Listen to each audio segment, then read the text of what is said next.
Matapos ang dance performance ni Kim Chiu at Paolo Avellino spotted sa recording studio.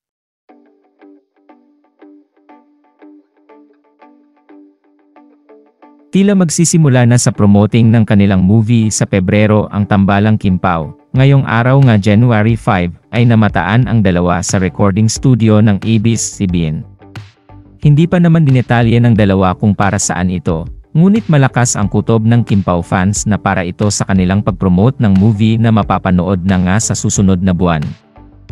Samantala viral naman ang napakainit na performance ni Kim Chiu kanina sa ASAP Narito at panoorin natin.